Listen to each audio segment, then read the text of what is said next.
Hello everyone and welcome to science lab. আমি বিশ্বরূপ এবং আজকের এই ক্লাসে আমরা আলোচনা করব ক্লাস 7-এর পরিবেশ ও বিজ্ঞান বইয়ের সেকেন্ড চ্যাপ্টার সময় ও গতি। চ্যাপ্টারটা শুরু করার আগে আমি আমার নিজের সম্পর্কে কিছু ডিটেলস দিয়ে দিই। আমি নিজে ওয়েস্ট বেঙ্গল বোর্ড থেকে মাধ্যমিক ও উচ্চ মাধ্যমিক দিয়েছি এবং আমার গ্র্যাজুয়েশন বা বিএসসিতে অনার্স সাবজেক্ট ছিল জুলজি। আমার বিভিন্ন রেজাল্টস এবং সার্টিফিকেটসের কপি দেখতে চাইলে নিচে ডেসক্রিপশনে আমার টেলিগ্রাম চ্যানেলের লিঙ্ক দেওয়া আছে। সেই টেলিগ্রাম চ্যানেলে গিয়ে তোমরা আমার এই সমস্ত এডুকেশন কোয়ালিফিকেশনের ডকুমেন্টসগুলো দেখতে পাবে।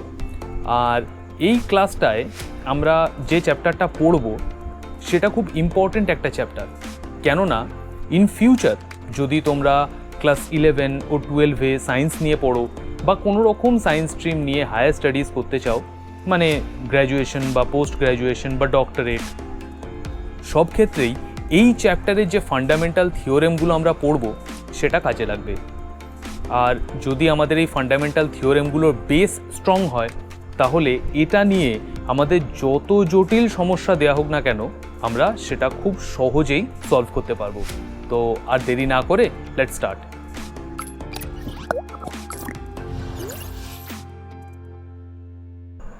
আচ্ছা, টেল মি ওয়ান থিং, আমরা গতি কথাটার সাথে পরিচিত, রাইট? কোনো বস্তু যদি কোনো ডিরেকশনে চলতে শুরু করে তাহলে আমরা তাকে বলি গতিশীল বস্তু, সিম্পল।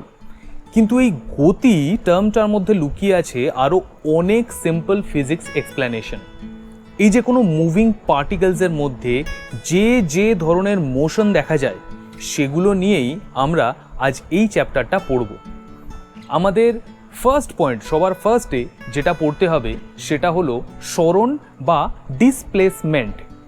শব্দটার মধ্যেই তোমরা বুঝতে পারছো যে কোনো কিছু যদি এক জায়গা থেকে অন্য জায়গায় সরে যায় তাহলে আমরা তাকে বলি যে বস্তুটার স্থান বদল হয়েছে বা ডিসপ্লেসড হয়েছে। সো হোয়াট ইজ ডিসপ্লেসমেন্ট বা সরণ দেখে নিই। সরণ ধরো একটা পয়েন্ট রয়েছে এ এবং আরেকটা পয়েন্ট রয়েছে বি। কোনো বস্তু যদি এ পয়েন্ট থেকে বি পয়েন্টের দিকে যেতে চায় তাহলে সেই বস্তুটা ফার্স্ট অফ অল সে একটা সোজা লাইনে যেতে পারে। সেই বস্তুটা একটা কোনো কার্ভড লাইনে এসে সে বিতে পৌঁছতে পারে। সেই বস্তুটা কোনো একটা এরকম অ্যাসিমেট্রিক্যাল কোনো একটা পথে বিতে পৌঁছতে পারে। এই তিনটে পথে পৌঁছতে পারে। এই ডিসপ্লেসমেন্ট বা সরণ হলো সময়ের সাপেক্ষে বস্তুর অবস্থানের পরিমাণ, অর্থাৎ এই বস্তুটা, কোনো বস্তু যদি এ থেকে বিতে পৌঁছয়, সে যেরাম পথে খুশি পৌঁছক না কেন, সেই বস্তুটার ক্ষেত্রে সরণ হবে এ থেকে বি অবধি একটা সরলরেখা টানা হলে তার যে দূরত্ব হয় সেইটা হবে তার সরণ। এখানে এ থেকে বি অবধি ধরো আমরা একটা দূরত্ব ধরলাম 10 মিটার। তো এই যে বস্তুটা যেটা এ থেকে বি অবধি গেল সেই বস্তুটার সরণ হলো 10 মিটার। এখানে এই এ থেকে বি অবধি এই যে ওপরে যে কার্ভড রাস্তা রয়েছে বা এই যে অ্যাসিমেট্রিক্যাল রাস্তাটা এটা রয়েছে, সেই রাস্তাতে তাদের দূরত্ব বেশি হলেও সরণ কিন্তু সবসময় 10 মিটার হবে, অর্থাৎ প্রারম্ভিক অবস্থান এবং অন্তিম অবস্থানের যে সরলরৈখিক দূরত্ব হয় সেটা হচ্ছে সেই বস্তুর সরণ। এখানে তোমাদের মনে একটা প্রশ্ন আসতে পারে যে যদি কোনো বস্তুর প্রারম্ভিক এবং শেষ অবস্থান যদি একই হয়, অর্থাৎ এখানে একটা বিন্দু রয়েছে সেটা হচ্ছে সি, যদি কোনো একটা বস্তু সি থেকে এরকমভাবে যাত্রা শুরু করে আবার সে সিতে এসে শেষ করে তাহলে তার সরণ কি হবে? তার সরণ হবে অলওয়েজ 0, কেননা তার প্রাথমিক এবং শেষ অবস্থানটা সেম। ফলে আমরা বলতে পারি যে সেই বস্তুটার সময়ের সাপেক্ষে কোনো অবস্থান পরিবর্তন হয়নি। অথচ এই বস্তুটা দ্রুতি রয়েছে। দ্রুতি কি জিনিস সেটা এর পরেরটাতে আমি বলবো। এই বস্তুটার বাদবাকি সমস্ত কিছু রয়েছে, কিন্তু এই বস্তুটার কোনো রকম সরণ হয়নি। তোমাদের একটা প্রশ্ন আসতে পারে যে কোনো বস্তুর ক্ষেত্রে অতিক্রান্ত দূরত্ব 10 মিটার, যদি সাপোজ আমি একটা অঙ্ক বলছি, কোনো বস্তুর অতিক্রান্ত দূরত্ব যদি সেটা 10 মিটার হয়, তাহলে তার সরণ কি 0 হতে পারে? হ্যাঁ, হতে পারে। কেননা কোনো বস্তু যদি এখান থেকে ধরো এ বিন্দু থেকে শুরু করে, সে একটা গোল সার্কেল ঘুরে আবার এ বিন্দুতে শেষ করলো, এই সার্কেলটা পুরো সার্কেলের দূরত্ব 10 মিটার হতে পারে, অর্থাৎ সে 10 মিটার দূরত্ব অতিক্রম করতে পারে, কিন্তু তার সরণ বা ডিসপ্লেসমেন্ট হবে 0। ঠিক সেম হিসাবে এখানেও এই যে অ্যাসিমেট্রিক্যাল দূরত্বটা রয়েছে, সেটা যতই হোক না কেন, সেটা 50 মিটার হতে পারে, সেটা 40 মিটার হতে পারে, সেটা 60 মিটার হতে পারে, যা খুশি হতে পারে, কিন্তু তার সরণ হবে অলওয়েজ তার প্রাথমিক এবং অন্তিম অবস্থানের সরলরৈখিক দূরত্বটা। এর পরের পয়েন্ট যেটা আমরা পড়ব সেটা হলো দ্রুতি। দ্রুতি কি জিনিস? কোনো বস্তু সময়ের সাপেক্ষে কতটা দূরত্ব অতিক্রম করছে, দ্রুতি হলো তার হিসাব। অর্থাৎ এইবারে যেটা আমি একটু আগেই বললাম সেটা হচ্ছে দ্রুতি। এই দ্রুতি কি জিনিস? দ্রুতি হলো ঠিক সেম এই জিনিসটাই, ঠিক সেম। ধরো কোনো একটা বস্তু সে এ বিন্দু থেকে শুরু করে সে ধরো বি বিন্দুতে গেল, সে এই পথে গেল, আমি এত কমপ্লিকেটেডটা দেখাচ্ছি না, প্রথমে সহজটা দেখাচ্ছি। সে এই পথে সোজা একটা সরলরৈখিক পথে গেল, ধরো এই রাস্তাটার দূরত্ব হচ্ছে 120 মিটার সাপোজ, এবং এই যাত্রাটা করতে, টোটাল যাত্রাটা করতে তার সময় লাগলো 20 মিনিট। 20 মিনিট না, ধরো 20 সেকেন্ড, এটা বুঝতে সুবিধা হবে, মিনিটের থেকে চেঞ্জ করলাম। যে ধরো তার যাত্রার সময় লাগলো 20 সেকেন্ড, তাহলে তার দ্রুতি কি হবে? আমি দ্রুতিতে কি বললাম? যে দ্রুতি হলো সময়ের সাপেক্ষে তার অবস্থানের পরিবর্তন, অর্থাৎ তার দ্রুতি হবে এখানে, দ্রুতি হবে অতিক্রান্ত দূরত্ব বাই সময়। এখানে কিন্তু অতিক্রান্ত দূরত্ব, এখানে কিন্তু সরণ নয়, এখানে অতিক্রান্ত দূরত্ব বাই সময়, অর্থাৎ অতিক্রান্ত দূরত্ব তার কত? 120, তার সময় কতক্ষণ লেগেছে? 20 সেকেন্ড, অর্থাৎ এটা হলো 6। অর্থাৎ আমরা উত্তর করতে পারি 6, কিন্তু এর একক কি হবে? এর একক হবে মিটার পার সেকেন্ড। অর্থাৎ আমরা এই অঙ্ক থেকেই পেয়ে যাচ্ছি যে দ্রুতি, এই দ্রুতির একক হলো মিটার পার সেকেন্ড। দ্রুতির একক হলো মিটার পার সেকেন্ড। ও, সরণের এককটা বলা হয়নি। সরণের একক দূরত্বের এককের সমান, সরণের একক হলো মিটার। আচ্ছা, এই মিটারও কিন্তু এসআই এবং এটাও কিন্তু এসআই। যদি সিজিএস জানতে চাও, সিজিএসটা আমি নিজে বলবো না, সিজিএসটা তোমরা আমাকে কমেন্টে জানাও যে সরণ এবং দ্রুতির সিজিএসে কি একক হবে। এর পরের পয়েন্ট আমরা কি পড়ব? এর পরের পয়েন্ট আমরা পড়ব বেগ বা ভেলোসিটি। এই ভেলোসিটি কি জিনিস? কোনো বস্তুর সময়ের সাপেক্ষে যে সরণ হয় তাকে বলা হয় বস্তুর বেগ বা ভেলোসিটি। অর্থাৎ বেগ বা ভেলোসিটি, এই বেগকে আমরা লিখি হচ্ছে ভি, ছোট হাতের ভি, এই হিসাবে। এই বেগ বা ভেলোসিটি কাকে বলে? বেগ বা ভেলোসিটি হলো সময়ের সাপেক্ষে কোনো বস্তুর সরণের পরিবর্তনের হার। সময়ের সাপেক্ষে সরণের পরিবর্তন, সরণের হার বললেও হয়, সরণের পরিবর্তনের হার বললেও হয়, যেটা তুমি লিখবে, আমি শর্টে লিখলাম এটা। সময়ের সাপেক্ষে সরণের হার। সরণ এখানে কিন্তু অতিক্রান্ত দূরত্ব নয়। আমরা যদি কোনো পদার্থের বেগ নির্ধারণ করতে চাই, তাহলে আমরা সবার ফার্স্টে ক্যালকুলেট করি তার সরণ। অর্থাৎ আমি যদি বলি যে কোনো বস্তুর যদি সরণ হয়, সাপোজ তার সরণ হলো 10 মিটার, এবং এই সরণটা হতে তার সময় লাগলো হচ্ছে 2 সেকেন্ড, তাহলে বেগ ইজ ইকুয়াল টু হয় সরণ বাই সময়, বা এটাকে আমি যদি গাণিতিক আকারে লিখি তাহলে কি লিখবো, সরণের আমরা চিহ্ন কি পড়েছি, ডি বাই টি। এই ডি এর মান কত, ডি এর মান হচ্ছে 10 মিটার তার সরণ, তাহলে 10, এবং টি হচ্ছে সময় কত 2, এখানে একক কি মিটার, এখানে একক কি সেকেন্ড, 2 দিয়ে 10 কাটলাম 5, তাহলে আমার উত্তর কত এলো 5 মিটার পার সেকেন্ড। অর্থাৎ আমরা দেখতে পাচ্ছি যে বেগ ও দ্রুতি, আমি যেটা আগেরটায় দেখলাম, এই বেগ এবং দ্রুতির একক কিন্তু সেম, কিন্তু দুটোর ব্যবহার বা দুটোর সংজ্ঞা কিন্তু দু রকমের।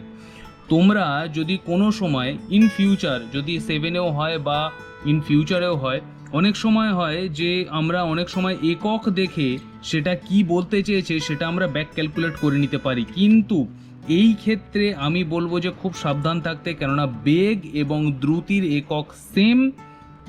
বেগ হচ্ছে সরণ বাই সময় এবং দ্রুতি হচ্ছে অতিক্রান্ত দূরত্ব বাই সময়। অতিক্রান্ত দূরত্ব আর সরণ কিন্তু সেম নয়। অর্থাৎ এখানে তোমাদের আরও একটা প্রশ্ন আসতে পারে যেটা ইম্পর্টেন্ট, সেটা হচ্ছে কোনো বস্তুর বেগ কি 0 হতে পারে? হ্যাঁ, হতে পারে। কেননা কোনো বস্তুর যদি সরণ 0 হয়, যদি সরণ ইজ ইকুয়াল টু 0 হয়, অর্থাৎ কোনো বস্তুটা যদি স্টার্টিং পয়েন্ট এটা, সেই বস্তুটা আবার ঘুরে এসে এই এন্ডিং পয়েন্টটাও এখানে হলো, তাহলে সেই বস্তুটার সরণ আমরা কি পড়লাম, সরণ তো পড়লাম 0, কেননা তার প্রাথমিক অবস্থান এবং শেষ অবস্থান তো সেম। তো সরণ যখন 0 হবে, সেই বস্তুটার ক্ষেত্রে এই সরণটুকু করতে তার যত খুশি সময় লাগুক না কেন, তার সব সময় হবে 0 বাই, ধরো আমি এটা করতে বললাম 5 সেকেন্ড সময় লেগেছে, তো 5, তাহলে 0/5 কত হবে 0। অর্থাৎ কোনো বস্তুর বেগ 0 হতে পারে, কেননা কোনো বস্তুর সরণ 0 হতে পারে বলে। কিন্তু কোনোদিনই কোনো বস্তুর দ্রুতি 0 হতে পারে না, কেননা কোনো বস্তুর দ্রুতি হলো অতিক্রান্ত দূরত্ব বাই সময়। আমরা এটাকে পড়লাম এইমাত্র কি, দ্রুতি, তাই তো? এই দ্রুতি কখনো 0 হতে পারে না, কেননা অতিক্রান্ত দূরত্ব যদি 0 হয়ে যায় তাহলে অ্যাকচুয়ালি বস্তুটার কোনো দ্রুতি হলো না, অর্থাৎ বস্তুটার কোনো রকম অবস্থানের পরিবর্তন হলো না, অর্থাৎ বস্তুটার কোনো গতি সৃষ্টি হলো না, বস্তুটা ঠিক যেখানে ছিল ঠিক সেইখানেই সে থেকে গেল। ফলে যদি বস্তুর দ্রুতি 0 হয় সেটা কোনোদিন পসিবল নয়, দ্রুতি কখনো 0 হয় না, কিন্তু বেগ 0 হতে পারে, কেননা সরণ যদি 0 হয় তাহলে তার বেগ হবে 0। আমায় একটা জিনিস বলো তো, যখন তোমরা ট্রেনে বা বাসে বা গাড়িতে চাপো, তখন গাড়ি চলতে শুরু করার পর ধীরে ধীরে স্পিড বাড়তে থাকে, আবার তার স্টপেজ এলে সেটা ধীরে ধীরে স্পিড কমাতে একদম স্টপ হয়ে পড়ে, রাইট? এই যে স্পিডটার বেড়ে যাওয়া বা স্পিডের কমে যাওয়া, এই জিনিসগুলোকে বলা হয় ত্বরণ বা অ্যাক্সেলারেশন এবং রিটার্ডেশন বা মন্দন। তাহলে ত্বরণ কি? ত্বরণ হলো সময়ের সাপেক্ষে যদি কোনো বস্তুর বেগ বাড়তে থাকে তাহলে সেই ঘটনাকে বলা হয় ত্বরণ বা অ্যাক্সেলারেশন। আর সেই জন্যই দেখবে যে যন্ত্রের মাধ্যমে আমরা এই গাড়ির বা কোনো রকম কিছুর বেগ বাড়াতে পারি তাকে বলা হয় এক্সেলারেটর। আর মন্দন বা রিটার্ডেশন কি জিনিস? যে সময়ের সাপেক্ষে যদি কোনো বস্তুর বেগ কমতে থাকে তাকে আমরা বলি মন্দন বা রিটার্ডেশন। কিভাবে আমরা এই ত্বরণ ও মন্দনের মেজার করব দেখে নিই। ত্বরণ এবং মন্দন, আমরা এই দুটো জিনিস তো পড়লাম এইমাত্র। ত্বরণ কি বললাম আমি? বস্তুর বেগের পরিবর্তনের হার, অর্থাৎ ত্বরণ এবং মন্দন দুটোই সেম, দুটোরই ইকুয়েশন সেম। যেমন ধরো কোনো বস্তুর বেগ ছিল 10 কিলোমিটার পার আওয়ার, সেই বস্তুটা বেগ পরিবর্তন করে বেগটাকে তার করলো 20 কিলোমিটার পার আওয়ার। এই যে বেগ পরিবর্তন হলো তার এই যে 10 কিলোমিটার থেকে সেই যে 20 কিলোমিটারে হলো, এই যে সময়টুকু অর্থাৎ যে সময়ের মধ্যে সে 10 কিলোমিটার প্রতি ঘন্টা থেকে 20 কিলোমিটার প্রতি ঘন্টা সময়তে এলো, আমরা ধরি সেই সময়টা হচ্ছে সাপোজ 2 মিনিট।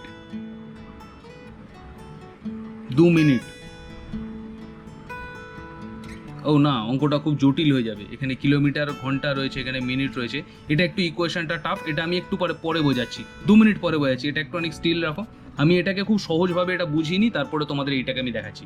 ধরো কোনো একটা বস্তুর, আমি এটাকে সেম জিনিস করলাম, শুধু এককগুলোকে চেঞ্জ করে দিচ্ছি। ধরো কোনো একটা বস্তুর গতি ছিল হচ্ছে 10 মিটার পার সেকেন্ড, সে বস্তুটা গতি চেঞ্জ করে হলো 20 মিটার পার সেকেন্ড। এই যে চেঞ্জটা হলো, এই চেঞ্জ করতে তার সময় লাগলো 2 সেকেন্ড। তাহলে এই বস্তুটার ত্বরণ কি, ত্বরণ কত হতে পারে? এই বস্তুটার ত্বরণ হলো, তার অন্তিম গতি কত 20 মাইনাস তার প্রাথমিক গতি কত 10, সময় লাগবে কত 2। অর্থাৎ ত্বরণের আমি ইকুয়েশনটা কি পেলাম? ত্বরণ ইকুয়েশন হলো বেগের পরিবর্তন বাই সময়। এই বেগের পরিবর্তন কি করে পাবো? বেগের পরিবর্তন পাবো হচ্ছে অন্তিম বেগ মাইনাস প্রাথমিক বেগ।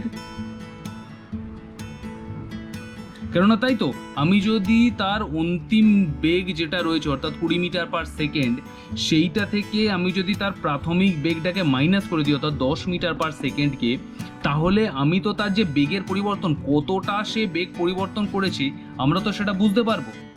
এইটা হচ্ছে বেগের পরিবর্তন বাই সময়। অর্থাৎ আমি এই ফর্মুলাটাই এখানে পুট করলাম, কি অন্তিম বেগ কত তার 20 মিটার পার সেকেন্ড অর্থাৎ 20, এবং প্রাথমিক বেগ কত তার 10 মিটার পার সেকেন্ড অর্থাৎ 10। এখানে আমার হবে 10/2, আমি কাটলাম, যা হবে 5। অর্থাৎ এখানে ত্বরণ হলো 5 মিটার পার সেকেন্ড স্কোয়ার। আচ্ছা, এই যে সেকেন্ড স্কোয়ার কেন এলো, এটা আরেকটু উঁচু ক্লাসে তোমরা পড়বে এর ডেফিনেশনটা, কেন অ্যাকচুয়ালি স্কোয়ার মানে সেকেন্ড স্কোয়ার কেন হলো। এখানে শুধু জেনে রাখো যে ত্বরণের একক হলো মিটার পার সেকেন্ড স্কোয়ার। এটাও এসআই তে, এটার সিজিএস এ কি হবে তোমরা আমাকে কমেন্ট করে জানাও। আচ্ছা, ব্যাক টু দ্য পয়েন্ট, আমি এইটা বলছিলাম, এটা খুব জটিল। কিরকম জটিল আমি দেখাচ্ছি। 10 কিলোমিটার পার ঘন্টা, রাইট? তো আমাকে ফার্স্টে বের করতে হবে যে এই বস্তুটা কত মিটার পার সেকেন্ড হবে, এবং সেম ক্ষেত্রে এটাও মিটার পার সেকেন্ড, কারণ আমি এসআইতে তার সমস্ত কিছু হিসাব করছি। আবার এই মিনিট একেও আমাকে করতে হবে সেকেন্ডে, অর্থাৎ 2 মিনিট মানে 120 সেকেন্ড। এইরকমভাবে আমাদের হিসাবটা করতে হবে। তো এই হিসাবটা অনেকটা জটিল, আমি সেই জন্য এটাকে দেখালাম না। কেউ যদি জানতে চাও এই যে এই অঙ্কটার সলিউশন কি হতে পারে, কেউ যদি জানতে চাও আমাকে কমেন্ট করে জানাও, তাহলে আমি এই অঙ্কটা দেখিয়ে দেবো। কেননা আমি যখন কোয়েশ্চেন অ্যান্ড অ্যান্সার ভিডিওগুলো বানাবো, তখন আমি এই অঙ্কটা কিভাবে সলভ করতে হয় দেখিয়ে দেবো। এটা সেম প্রসেস, পুরোটাই সেম প্রসেস, শুধু এইটাই কিলোমিটার পার আওয়ার রয়েছে, আমি এটাকে সিম্পলিফাই করে দিলাম মিটার পার সেকেন্ড দিয়ে। এটা হচ্ছে ত্বরণ। মন্দনটা ঠিক সেম জিনিস, কিন্তু উল্টো। মন্দন মানে আমরা কি পড়লাম? মন্দন মানে আমরা পড়লাম হচ্ছে কোনো বস্তু যদি গতিশীল থাকে এবং গতিশীল বস্তুটা হঠাৎ করে স্থির হতে শুরু করে, তখন সেটাকে বলা হয় মন্দন। অর্থাৎ বস্তুটা তাহলে প্রাথমিক গতি হতে পারে 20 মিটার পার সেকেন্ড, এবং সেই বস্তুটা গতি কমিয়ে চলে আসতে পারে 10 মিটার পার সেকেন্ড গতিতে। এটাকেই তো মন্দন বলে।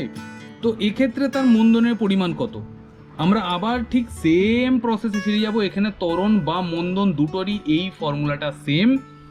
এর সেম জিনিস আবার অন্তিম গতি বাই প্রাথমিক গতি, মাইনাস প্রাথমিক গতি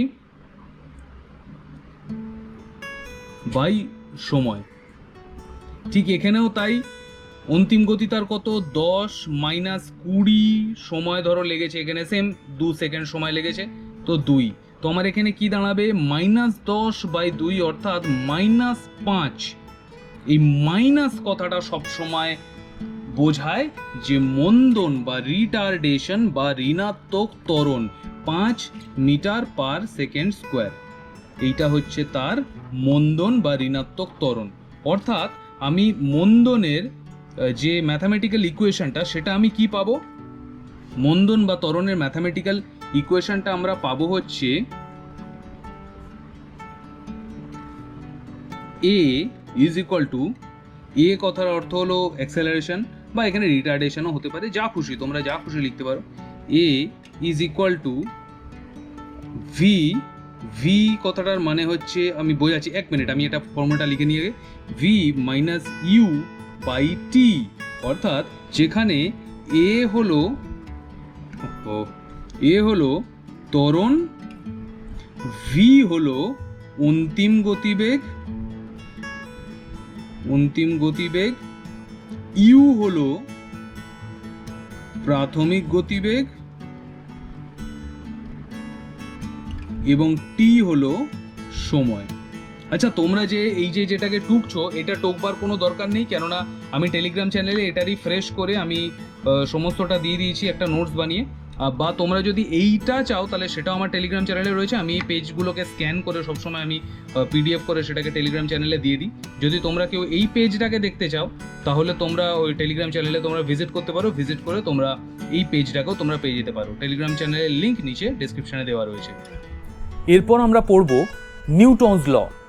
স্যার আইজ্যাক নিউটনের 3টি গতিসূত্র আছে, আর যেগুলো ভেরি ভেরি ইম্পর্ট্যান্ট। এই সূত্রের মধ্যে প্রথম সূত্রটা কি? প্রথম সূত্র হলো, যদি কোনো বস্তুর ওপর বাইরে থেকে কোনো বল প্রয়োগ না করা হয় তবে স্থির বস্তু চিরকাল স্থির থাকবে, আর গতিশীল বস্তু চিরকাল সমগতিতে সরল রেখায় চলতে থাকবে। আচ্ছা, এর মানেটা কি দেখে নিই। নিউটনের ফার্স্ট লয়ে আমরা কি পড়লাম, যে ধরো কোনো বস্তু আছে, এটা কোনো বস্তু, এটা খুব ভারী, এটা অ্যাকচুয়ালি লোহার একটা ব্লক। কোনো বস্তুর ওপরে যদি কোনো রকম বল প্রয়োগ না করা হয়, কোনো রকম যদি আমি এর ওপর বল প্রয়োগ না করি, তাহলে স্থির বস্তু চিরকাল স্থিরই থাকবে। অর্থাৎ এই বস্তুটা স্থির যদি থাকে তো এই বস্তুটা স্থিরই থাকবে, ঠিক এই জায়গাটাতেই থাকবে। এবং গতিশীল বস্তু চিরকাল সমগতিতে সরল রেখায় চলতে থাকবে। অর্থাৎ এই বস্তুটা যদি এইভাবে চলতে থাকে তাহলে এটা কন্টিনিউয়াসলি এইভাবেই চলতে থাকবে, কিন্তু আমাদের রিয়েল ওয়ার্ল্ডে এটা কিন্তু চলতে পারে না, এই মাঝখানে আটকে যাচ্ছে। এগুলো কেন হচ্ছে? কেননা এর সাথে অনেক কিছু জিনিস ক্রিয়া করছে। এর ওজন ক্রিয়া করছে, আমাদের গ্র্যাভিটি ক্রিয়া করছে, অর্থাৎ মাধ্যাকর্ষণ শক্তি ক্রিয়া করছে, এই টেবিলের সাথে এর ঘর্ষণ বলটা ক্রিয়া করছে, সমস্ত কিছু প্লাস করে এটাকে স্টপ হতে বাধ্য করছে। কিন্তু যদি এর কোনোটাই না থাকতো, অর্থাৎ এইটা যদি আমি মহাশূন্যে বা স্পেসে আমি যদি পাঠিয়ে দিতে পারতাম, তাহলে এটা যে গতিতে স্পেসে তার ইনসার্শন শুরু হয়েছিল, তার অর্থাৎ যে গতিতে এটা স্পেসে গিয়ে প্রবেশ করেছিল, সেই গতিতে এটা সারা জীবন ঘুরতে থাকবে। ঠিক যেভাবে আমাদের পৃথিবীর চারপাশে স্যাটেলাইট বা কৃত্রিম উপগ্রহরা ঘুরে বেড়ায়, বা আমাদের মেন উপগ্রহ চাঁদ সেটা ঘুরে বেড়ায়। বাইরে থেকে যদি কোনো বল প্রয়োগ করা না হয় তাহলে স্থির বস্তু চিরকাল স্থির থাকার প্রবণতা বা গতিশীল বস্তুর চিরকাল গতিশীল থাকার প্রবণতাটাকে বলা হয় জাড্য। অর্থাৎ যে কোনো বস্তুই তার সেই সিচুয়েশনকে সব সময় মেনটেন করতে চায়। কোনো বস্তুর স্থির থাকার প্রবণতাকে বলা হয় স্থিতিজাড্য, আর কোনো বস্তুর এই গতিশীল থাকার ঘটনাকে বলা হয় গতিজাড্য। এই স্থিতিজাড্য ও গতিজাড্যের আমরা ডেইলি লাইফে প্রচুর পরিমাণ এক্সাম্পল দেখতে পাই। আমরা যখন কোনো বাসে উঠি, যখন বাসটা অ্যাক্সেলারেট করে অর্থাৎ গতি বাড়ায়, তখন আমরা সবাই পেছন দিকে হেলে যাই। আবার যখন বাসটা ব্রেক করে তখন আমরা সামনের দিকে ঝুঁকে পড়ি, রাইট? এইটা হয় গতিজাড্যের জন্য। যখন বাসটা স্থির থাকে তখন আমাদের পুরো বডি বাসের সাথে স্টিল থাকে, কিন্তু যখন বাসটি চলতে শুরু করে তখন আমাদের পা বাসের ফ্লোরের সাথে সাথে এগিয়ে যায়, কিন্তু আমাদের যে দেহের আপার বডিটা রয়েছে সেইটা স্থিতিজাড্যের জন্য এক জায়গায় স্থির থাকতে চায়, পায়ের সাথে সাথে এটা এগিয়ে যায় না। ফলে আমরা বাস এগিয়ে যাওয়ার সময় এরকমভাবে পেছনের দিকে হেলে যাই। আবার ঠিক সেমভাবে গতিশীল বাস যদি ব্রেক করে তাহলেও এর ঠিক উল্টোটা হয়। কেননা তখন আমাদের যে পা রয়েছে সেটা বাসের ফ্লোরের সাথে স্পর্শ করে রয়েছে, আর আমাদের পাটা যখন বাস ব্রেক মারছে তখন তাড়াতাড়ি থেমে যাচ্ছে, কিন্তু আমাদের যে আপার বডি গতিজাড্যের জন্য সেটা তখনও এগিয়ে যেতে চায়, ফলে আমরা সামনের দিকে ঝুঁকে পড়ি। আমরা আমাদের দৈনন্দিন কাজে আরও অনেকভাবে এই স্থিতিজাড্য ও গতিজাড্যের উদাহরণ দেখতে পাই। সাইকেল চালাতে চালাতে যদি আমরা প্যাডেল করা বন্ধ করে দিই, আমরা কিন্তু তখনই দাঁড়িয়ে পড়ি না, আমরা বেশ কিছুটা রাস্তা এমনিই এগিয়ে যাই। কেননা সাইকেলের যে গতিজাড্য আছে সেটাই এই এগিয়ে নিয়ে যাওয়ার শক্তিটা যোগায়। আমরা বাড়িতে দেখেছি যে কম্বলের ধুলো ঝাড়ার জন্য আমাদের বাড়ির মা কাকিমারা কম্বলকে একটি লাঠি দিয়ে জোরে জোরে আঘাত করেন, তাতে ধুলোগুলো ঝরে যায়। কেননা কম্বলে জোরে আঘাত করলে কম্বল সেই আঘাতে রেসপন্ড করে সরে যায়, কিন্তু তাতে থাকা ধূলিকণাগুলো স্থিতিজাড্যের জন্য ওই কম্বলের সাথে সাথে রেসপন্ড করতে পারে না, ফলে ধূলিকণাগুলি ফ্রি হয়ে যায় এবং পড়ে যায়। আচ্ছা, আমরা তো এতক্ষণ গতিজাড্য ও স্থিতিজাড্য সম্বন্ধে পড়লাম, রাইট? আমায় একটা জিনিস বলো তো, এই যে কোনো বস্তু স্থিতিশীল থেকে গতিশীল হচ্ছে, ফলে তার মধ্যে স্থিতিজাড্য থেকে গতিজাড্যের ট্রান্সফরমেশন দেখা যাচ্ছে, বা কোনো বস্তু গতিশীল থেকে স্থির হচ্ছে, ফলে তার মধ্যে গতিজাড্য থেকে স্থিতিজাড্যের ট্রান্সফরমেশন দেখা যাচ্ছে। কিন্তু এই চেঞ্জটা কি কারণে হচ্ছে? মানে স্থির বস্তু কেনই বা গতিশীল হচ্ছে, বা গতিশীল বস্তু কেনই বা স্থির হচ্ছে? এর উত্তর আমরা পাবো নিউটনের সেকেন্ড ল থেকে, বা নিউটনের গতিসূত্রের দ্বিতীয় সূত্র থেকে। নিউটনের দ্বিতীয় গতিসূত্রতে কি বলা হয়েছে? যে কোনো বস্তুর ভরবেগের পরিবর্তনের হার বস্তুর ওপর প্রযুক্ত বলের সমানুপাতিক, এবং বল যেদিকে ক্রিয়া করে বস্তুর ভরবেগের পরিবর্তন সেই দিকেই হয়। এখানে আমি একটা টার্ম ব্যবহার করলাম, ভরবেগ। এই ভরবেগ জিনিসটা কি? খুব সহজভাবে বললে, কোনো বস্তুর ভর অর্থাৎ মাস এবং বেগ অর্থাৎ ভেলোসিটির গুণফলকে ভরবেগ বলে। এই ভরবেগ বা মোমেন্টামের ডিটেলস তোমরা ক্লাস 8-এ পড়বে। এখন শুধু এইটুকু ব্রিফ আইডিয়াটা জেনে রাখো যে কোনো বস্তুর ভর এবং বেগের গুণফলকে ভরবেগ বলা হয়। এবার ফিরে আসি নিউটনের সেকেন্ড লতে। আমরা কি পাচ্ছি?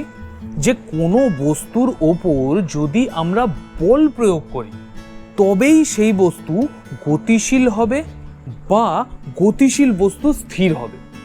কিন্তু এই বলের পরিমাণও ওই বস্তুর ভরবেগের পরিবর্তনের সমানুপাতিক হয়। অর্থাৎ আমাকে যদি একটা খেলনা প্লাস্টিকের গাড়িকে স্থির অবস্থা থেকে গতিশীল অবস্থায় নিয়ে যেতে হয়, আমাকে তার জন্য যেটুকু বল প্রয়োগ করতে হবে, একটা রিয়েল লাইফ সাইজ গাড়িকে স্থির থেকে গতিশীল অবস্থায় নিয়ে যেতে গেলে নিশ্চয়ই তার থেকে আমাকে অনেক বেশি পরিমাণ শক্তি প্রয়োগ করতে হবে। কেননা বড় গাড়ির ভরবেগ বেশি হবে। আবার ঠিক উল্টোভাবে বললে, আমি যদি একটা খেলনা গাড়িকে গতিশীল থেকে স্থির অবস্থায় নিয়ে যেতে চাই, তাহলে যে বল প্রয়োগ করতে হবে, একটা রিয়েল গাড়িকে স্থির অবস্থায় নিয়ে যেতে গেলে তার জন্য আমাকে খুবই বেশি বল প্রয়োগ করতে হবে। এই বল যেদিকে ক্রিয়া করবে, অর্থাৎ কোনো গাড়ির যদি আমরা পেছন থেকে ধাক্কা মারতে শুরু করি, তাহলে গাড়িটি সামনের দিকেই এগোবে। আবার কোনো গাড়িকে যদি আমরা সামনে থেকে ধাক্কা মারি, তাহলে সেটা পেছন দিকেই পিছিয়ে যাবে। অর্থাৎ আমাদের প্রযুক্ত বলটি যে দিকে কাজ করছে, বস্তুটার ভরবেগের পরিবর্তনও সেই দিকেই হচ্ছে। বল যদি কোনো একদিকে ক্রিয়া করে, ধরো এইদিকে ক্রিয়া করছে, তাহলে বস্তুর ভরবেগের পরিবর্তনটা কিন্তু সেই দিকেই হচ্ছে। গতিশীল বস্তুর ক্ষেত্রেও সেম কেস। যদি আমরা কোনো বস্তুকে থামাতে চাই, তাহলে আমরা যেদিক থেকে বল প্রয়োগ করব, বস্তুটার গতিবেগের চেঞ্জটা সেই দিকে হবে। অর্থাৎ তার নেগেটিভ অ্যাক্সেলারেশন বা রিটার্ডেশনটা সেই দিকেই হচ্ছে। এই সেকেন্ড ল এর একটা খুব সুন্দর ম্যাথামেটিক্যাল ইকুয়েশন আছে। সেটা কি, সেটা আমরা দেখে নিই। নিউটনের যে সেকেন্ড গতিসূত্র, সেটা থেকে আমরা কি পাই?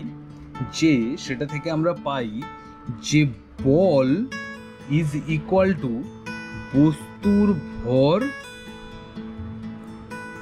ইনটু বস্তুতে উৎপন্ন ত্বরণ। এটার আমরা যদি ম্যাথামেটিক্যাল ইকুয়েশন দেখতে চাই তাহলে আমরা দেখব বল বা ফোর্স, বলকে আমরা লিখি হচ্ছে এফ এই শব্দটা দিয়ে, কেননা force is equal to m, m কথার অর্থ হচ্ছে মাস বা বস্তুর ভর, এবং ত্বরণ, ত্বরণকে আমরা কি করলাম, ত্বরণকে আমরা এ দিয়ে লিখলাম, প্রিভিয়াসলি একটু আগেই লিখলাম, এটা হচ্ছে অ্যাক্সেলারেশন, অ্যাক্সেলারেশন। তো force is equal to mass into acceleration, F equals to M into A. এই যে বল বা ফোর্সের এর একক হচ্ছে এসআই পদ্ধতিতে বলের একক হচ্ছে নিউটন, নিউটন। এই নিউটনের সংজ্ঞাটা আমরা কি পাবো? নিউটনের সংজ্ঞা পাবো যে কোনো বস্তুকে, কোনো 1 কেজির বস্তুকে, 1 কেজির বস্তুতে যদি আমি 1 মিটার পার সেকেন্ড স্কোয়ার ত্বরণ সৃষ্টি করতে চাই,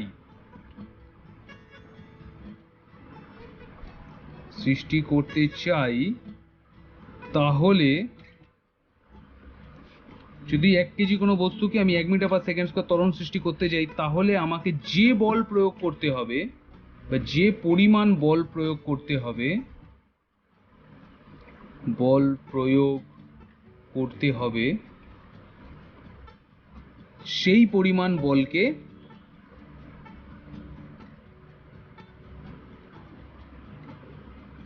এক নিউটন বল বলে।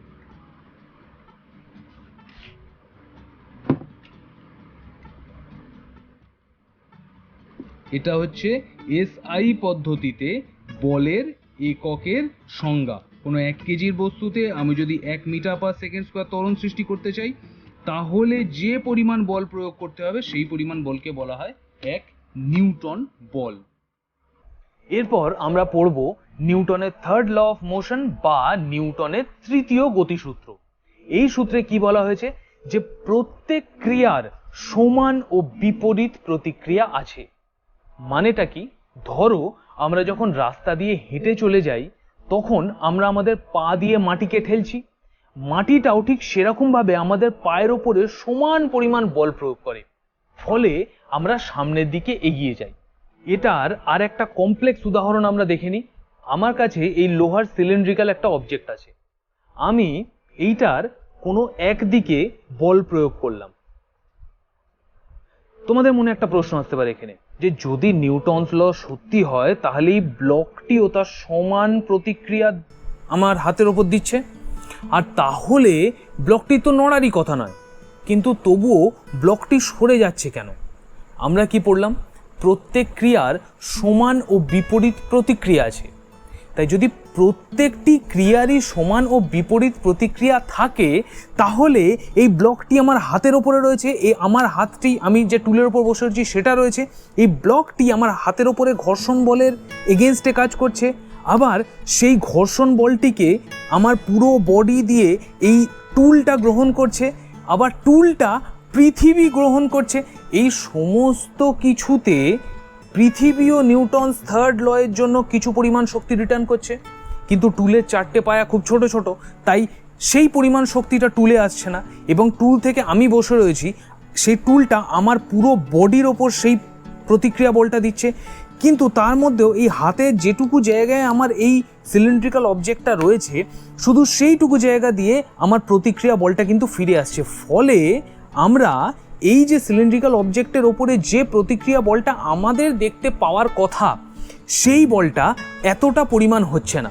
যদি অতটাই পরিমাণ হতো তাহলে এই সিলিন্ড্রিক্যাল অবজেক্টটা যেখানে রয়েছে এটা ঠিক সেখানেই থেকে যেত। সেম পরীক্ষা যদি আমরা কলকাতা শহীদ মিনারের ওপর করি, তাহলে দেখতে পাবো যে শহীদ মিনারকে আমরা কিন্তু সরাতে পারবো না ঠেলে। কারণ কি? কারণ আমরা যে পরিমাণ বল প্রয়োগ করছি, শহীদ মিনারটি মাটির ওপর সেই পরিমাণ বল প্রয়োগ করছে, আবার মাটির সাথে ওটা ডিরেক্টলি কানেক্টেড থাকায় তাদের মধ্যে ফ্রিকশনটা মারাত্মকভাবে বেশি বা ঘর্ষণ মারাত্মকভাবে বেশি। ফলে আমরা যে পরিমাণ শক্তি প্রয়োগ করছি ঠিক সেম পরিমাণ শক্তি আমরা রিটার্ন পেয়ে যাব। ফলে আমরা ওই শহীদ মিনার বা মনুমেন্টকে কিন্তু ঠেলে নাড়াতে পারবো না। আচ্ছা, আমরা এতক্ষণ যে বল প্রয়োগের কথা বললাম, এই বল প্রয়োগ করার জন্য আমাদের কিছু শক্তি ব্যয় করতে হয়। এই শক্তি প্রয়োগ করে আমরা কিছু কাজ করি। ফার্স্ট অফ অল, এই শক্তি আমরা কোথা থেকে পাই? আমরা যে খাদ্য গ্রহণ করি তার মধ্যে থেকেই আমরা শক্তি পাচ্ছি। আবার যেই শক্তি আমরা পাচ্ছি সেই শক্তিকে খরচ করে আমরা কিছু কাজ করছি। আচ্ছা, আমরা তো ফার্স্ট চ্যাপ্টারে পড়েছি যে কোনো কিছুই আমরা সব সময় চেষ্টা করি পরিমাপ করবার, রাইট? তো আমরা বলের পরিমাপ তো আগে নিউটনের সেকেন্ড লতে দেখলাম যে আমরা বলের পরিমাপটা আমরা কিভাবে করব। তাহলে আমরা আমাদের কাজ করার পরিমাণকেও মাপতে পারি নিশ্চয়ই। এই কার্যকে আমরা মাপবো কি করে? কার্য হলো প্রযুক্ত বল ও প্রযুক্ত বলের প্রভাবে বস্তুর সরণের পরিমাণের গুণফল।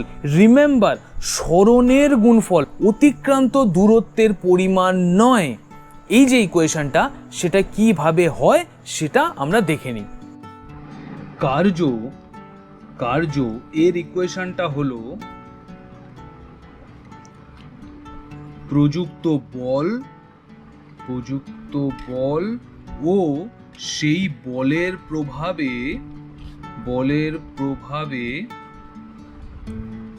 বস্তুর সরণের পরিমাণ। রিমেম্বার, সরণের পরিমাণ, নট অতিক্রান্ত দূরত্ব। কার্য হলো কোনো প্রযুক্ত বল ও সেই বলের প্রভাবে বস্তুর যে সরণ হয় তার পরিমাণের গুণফল। এর আমরা ম্যাথামেটিক্যাল ইকুয়েশনটা কি পাই? কার্য, অর্থাৎ তাকে আমরা বলি ডাব্লিউ বা ওয়ার্ক, ইজ ইকুয়াল টু প্রযুক্ত বল। তার আমরা কি ইকুয়েশন, এইমাত্র এই ম্যাথামেটিক্যাল সাইন কি পড়লাম আমরা? এফ বা ফোর্স, এবং সরণের পরিমাণ হচ্ছে ডিসপ্লেসমেন্ট বা ডি। তার মানে আমরা কি পেয়ে গেলাম? W is equal two F into D. এটা হলো কার্যের গাণিতিক ফর্মুলা।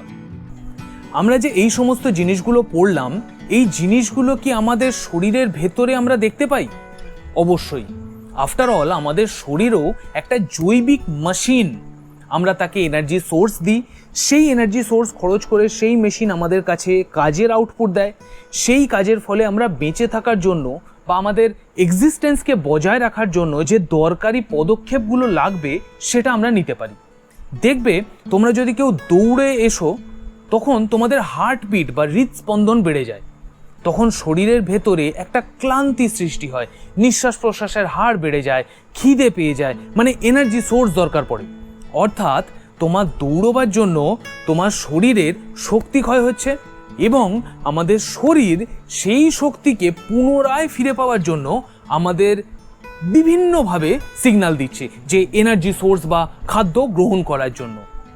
একটা জিনিস তোমরা লক্ষ্য করবে যে খুব বেশিক্ষণ যদি আমরা কাজ করি তাহলে আমাদের ক্লান্তি আসে, মনে হয় যেন আমাদের গায়ের জোর কমে আসছে, আমাদের মাসলস বা পেশিতে মনে হয় যেন আর শক্তি নেই।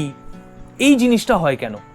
কেননা কাজ করার ফলে আমাদের পেশিকোষের ভেতরে রেচন পদার্থ হিসাবে ল্যাকটিক অ্যাসিড জমা হয়। এই ল্যাকটিক অ্যাসিড আমাদের এই ক্লান্তির জন্য দায়ী। আবার বেশি কাজ করলে শরীরে যে তাপ উৎপন্ন হয়, এর জন্য আমাদের শরীরে যে জল আছে সেটা বাষ্পীমোচনের মাধ্যমে চেষ্টা করে যে আমাদের শরীরকে ঠান্ডা রাখা, সেই তাপটাকে কম করার। ফলে আমাদের দেহের জলের টোটাল পরিমাণটা কমে যায়, ফলে আমাদের জল তেষ্টা পায়। কেননা শরীর চায় তখন যে বাইরে থেকে জল নিয়ে সেই জলের চাহিদাটা পূরণ করবার। কিন্তু এত কিছু জটিল জিনিস আমাদের শরীরের ভেতর হয়ে চলেছে, এইটা কিন্তু আমাদের এক্স্যাক্টলি চোখে পড়ে না। আমরা বাইরে থেকে বুঝতে পারি না যে এত কিছু জটিল জৈবিক জিনিসপত্র আমাদের শরীরের ভেতর হয়ে চলেছে। যখন তোমরা আরও উঁচু ক্লাসে উঠবে তখন তোমরা এই সমস্ত কাজ সম্পর্কে আরও অনেক ডিটেলসে পড়বে। সো আজকের মতো ক্লাস এটুকুই।